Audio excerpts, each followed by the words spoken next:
नमस्कार दोस्तों, स्वागत है आपका। आज मैं आपको शनिदेव की महादशा से बचने का उपाय बताऊंगा। जैसा कि आप जानते हैं दोस्तों कि जिस व्यक्ति के शनिदेव की महादशा लग जाती है, या तो उसके वारे नारे हो जाते हैं या फिर वो अपने आप को बहुत सी परेशानियों में घिरा हुआ पाता है। तो दोस्तों, ये जानने के लिए आपको ये कथा सुननी होगी और ये कथा आप शुरू से अंत तक ध्यान से सुनिएगा, क्योंकि इसी कथा के अंत में इस महादशा से बचने का उपाय बताया गया है। तो दोस्तों, सबसे पहले मैं आपको महर्षि दधीचि के बारे में बताना चाहूंगा, जिनसे आप भली भांति परिचित होंगे। उनका दाह संस्कार हो रहा था तो उनकी पत्नी अपने पति का वियोग सहन नहीं कर पाई और पास में ही स्थित विशाल पीपल वृक्ष के कोटर में अपने 3 वर्ष के बालक को रख करके स्वयं चिता में बैठकर सती हो गई थी। इस प्रकार महर्षि दधीचि और उनकी पत्नी का बलिदान हो गया। किंतु पीपल के कोटर में रखा बालक भूख प्यास से तड़प तड़प कर चिल्लाने लगा। जब कोई वस्तु उसको खाने को नहीं मिली तो कोटर में गिरे पीपल के गोंदों अर्थात फलों को खाकर वो बालक बड़ा होने लगा और कालांतर में पीपल के पत्तों और फलों को खाकर बालक का जीवन यनकेन प्रकारेण सुरक्षित रहा। अब दोस्तों, कुछ वर्षों बाद एक दिन देव ऋषि नारद जी वहां से गुजर रहे थे। तो नारद जी ने पीपल के कोटर में बालक को देखकर उसका परिचय पूछा। नारद जी ने कहा, बालक तुम कौन हो? तो बालक ने कहा, यही तो मैं भी जानना चाहता हूं। उसके बाद नारद जी ने फिर पूछा, बालक तुम्हारे जनक कौन है? तो बालक ने फिर जवाब दिया, महर्षि यही तो मैं भी जानना चाहता हूं। तब नारद ने ध्यान करके कुछ देर के लिए ध्यान में बैठ गए और ध्यान करके पूरा मालूम किया। मालूम करके नारद जी ने बताया कि बालक तुम तो महान दानी महर्षि दधीचि के पुत्र हो। तुम्हारे पिता की अस्थियों का वज्र बनाकर ही तो देवताओं ने असुरों पर विजय पाई थी। नारद ने उनके पुत्र को यह भी बताया कि तुम्हारे पिता दधीचि की मृत्यु मात्र 31 वर्ष की वय में ही हो गई थी।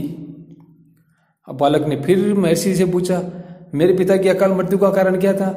नारद जी ने फिर कहा, तुम्हारे पिता पर शनिदेव की महादशा थी। बालक ने फिर पूछा, और महर्षि मेरे ऊपर आई विपत्ति का कारण क्या था? तो नारद जी ने फिर कहा, शनिदेव की महादशा।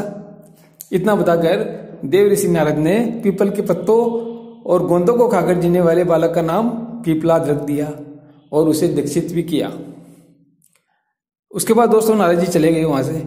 नारद जी के जाने के बाद बालक पीपलाद ने नारद जी के बताए अनुसार ब्रह्मा जी की घोर तपस्या की और उन्हें प्रसन्न किया।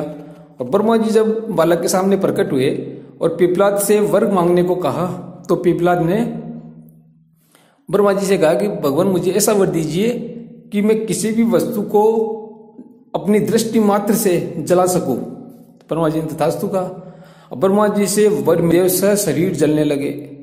तो दोस्तों, पूरे ब्रह्मांड में कोलाहल मच गया। सूर्यपुत्र शनि की रक्षा में सारे देव विफल हो गए। भगवान सूर्य भी अपनी आंखों के सामने अपने पुत्र को जलता हुआ देखकर ब्रह्मा जी से बचाने के लिए विनय करने लगे। तो दोस्तों, अंततः ब्रह्मा जी स्वयं पीपलाद के सम्मुख पधारे और शनिदेव को छोड़ने की बात कही, किंतु पीपलाद तैयार नहीं हुए। ब्रह्मा जी ने तब उन्हें कहा, मैं तुम्हें एक के बदले 2 वरदान दूंगा, तुम लेकिन इनको छोड़ दो।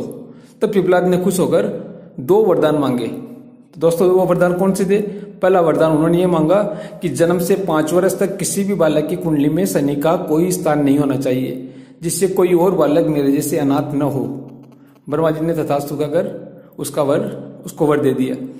उन्होंने दूसरा वर यह मांगा कि मुझ अनाथ को शरण पीपल वृक्ष ने दी है, अतः जो भी व्यक्ति सूर्योदय से पूर्व पीपल वृक्ष पर जल चढ़ाएगा उस पर शनि की महादशा का कोई असर नहीं होगा। ब्रह्मा जी ने तथास्तु कहकर यह वरदान भी दे दिया। तब पीपलाद ने जलते हुए शनि को अपने ब्रह्मदंड से उनके पैरों पर आघात करके उन्हें मुक्त कर दिया, जिससे शनिदेव के पैर क्षतिग्रस्त हो गए और वे पहले जैसी तेजी से चलने लायक नहीं रहे।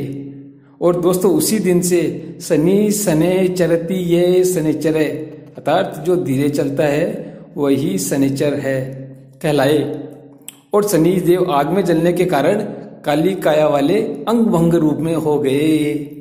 तो दोस्तों, संप्रति शनि की काली मूर्ति और पीपल वृक्ष की पूजा का यही धार्मिक हेतु है।